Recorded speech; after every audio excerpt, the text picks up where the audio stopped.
kunjungan Mas Agus ini tentu akan semakin erat komunikasi silaturahmi yang sudah terbina selama ini.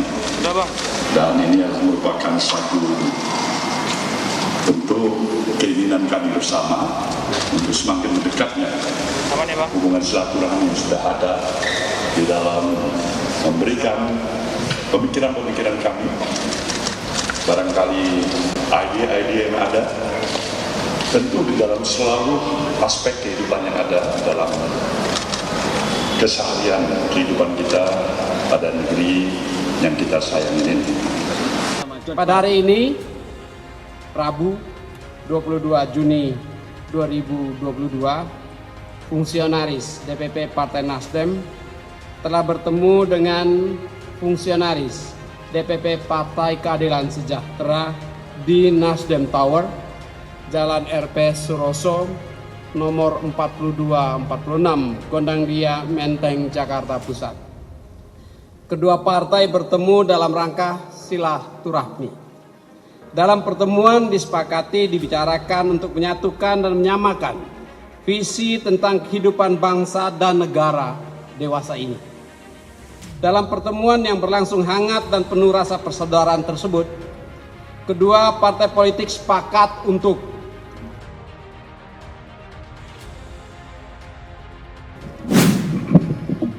Assalamualaikum warahmatullahi wabarakatuh. Selamat sore dan salam sejahtera untuk semua kita. Hari ini DPP Partai Nasdem kedatangan kawan-kawan, teman-teman, para sahabat dari DPP Partai PKS yang memang dimaksudkan untuk kunjungan courtesy silaturahmi yang sudah baik selama ini untuk jauh diupayakan agar lebih baik lagi ke depan. Ya. Saya sangat mengucapkan terima kasih pada Ketua Umum Nasdem, Bang Surya Paloh, beserta seluruh jajaran yang telah menerima kami, jajaran pengurus Partai Keadilan Sejahtera, dengan penuh kehangatan, kekeluargaan, dan optimisme menyongsong masa depan yang lebih baik. Jadi banyak terjadi pembicaraan-pembicaraan dan kita sudah makan siang bersama tadi. Kita harapkan ini merupakan suatu awal yang baik untuk memulai suatu diskusi terhadap suatu hal yang tentunya seperti kita pahamin bersama, bagaimana partai-partai politik sekarang ini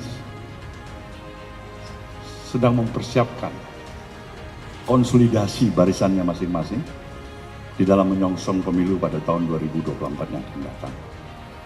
Banyak hal yang tadi didiskusikan di dalam, dan ini saya kira menjadi langkah-langkah awal seperti tadi dikatakan oleh Pak Ketum untuk titik-titik persamaannya yang justru semakin banyak yang insya Allah akan bisa menjadikan kami di PKS dan Nasdem insya Allah akan banyak titik-titik temu untuk menuju agenda-agenda besar ke depan yang tentu perlu dipersiapkan.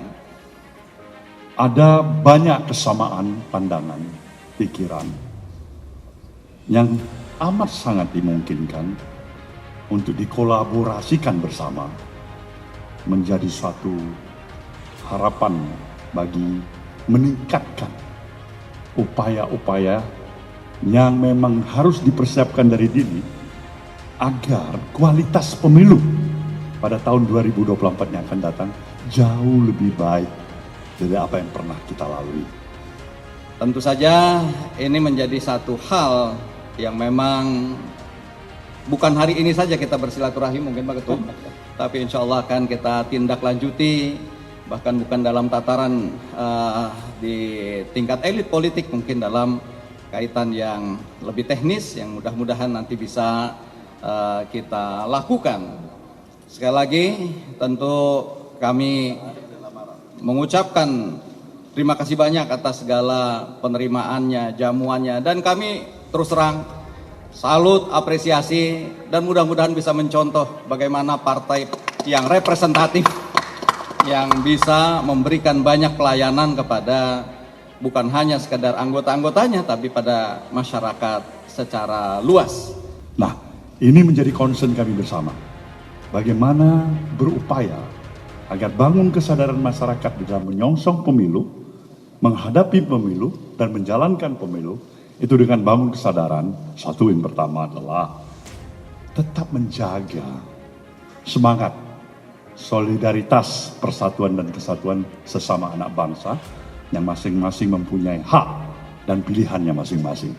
Dengan suasana yang kondusif, suasana yang jauh lebih riang, suasana yang jauh lebih membanggakan kita, dan memberikan juga gambaran kepada bangsa-bangsa lain bahwa Indonesia sebenarnya amat siap menghadapi pemilu yang bebas pada tahun 2024 yang akan datang. Insya Allah, mudah-mudahan dari langkah-langkah awal yang baik ini, dengan penuh niat yang baik untuk memperbaiki negeri kita, mudah-mudahan Allah memberikan jalan-jalan untuk memudahkan kebersamaan ini, kolaborasi membangun negeri ke depan yang lebih baik. Nah, ini telah menjadi kesepakatan-kesepakatan yang memang secara langsung, ya, refleksi langsung antara saya dengan Pak Sayu sebagai Ketua Umum PKS dan kawan-kawan dari PKS maupun dari Nasdem.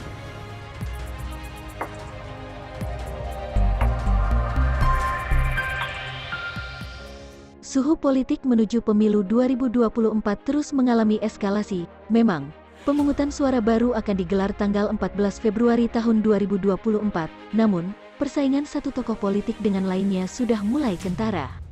Antara satu partai dengan lainnya saling melirik, menimbang partai mana yang paling menguntungkan jika dijadikan rekan koalisi, Partai Golkar, Partai Amanat Nasional, dan Partai Persatuan Pembangunan Gerak Cepat. Ketiganya menjadi yang pertama mengumumkan lahirnya koalisi partai yang mereka namakan Indonesia Bersatu. Dengan terbentuknya koalisi itu, diprediksi bakal muncul 3 poros di pemilu presiden 2024. Lantas, poros mana sajakah itu? Bagaimana kans masing-masing poros untuk memenangkan pertempuran koalisi Indonesia Bersatu terbentuk usai Ketua Umum Partai Golkar Airlangga Hartarto, Ketua Umum PAN Zulkifli Hasan, dan Ketua Umum P3 Suharto Monoarfa bertemu pada Kamis, tanggal 12 Mei tahun 2022.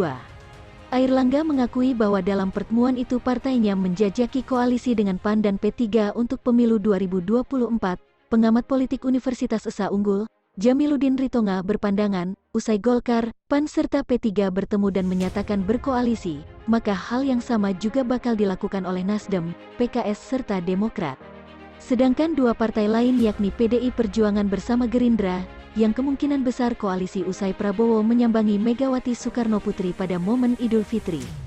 Ketiga poros itu PDIP Gerindra, Golkar P3 PAN, dan Nasdem Demokrat PKS, ujar Jamiluddin. Jamiluddin mengatakan, meski dapat diprediksi melahirkan 3 pasangan calon, akan tetapi kandidat capres dan cawapres yang bakal diusung hingga saat ini belum bisa ditebak apalagi dipastikan. Namun, ia meyakini 3 paslon yang bakal muncul itu adalah Prabowo Puan, Airlangga Ganjar, dan Anies AHY. Hanya saja, ada kemungkinan poros PDIP Gerindra akan mengusung Prabowo Puan, poros Golkar P3 PAN diperkirakan akan mengusung Airlangga Ganjar, sementara poros Nasdem Demokrat PKS kemungkinan besar mengusung Anies AHY.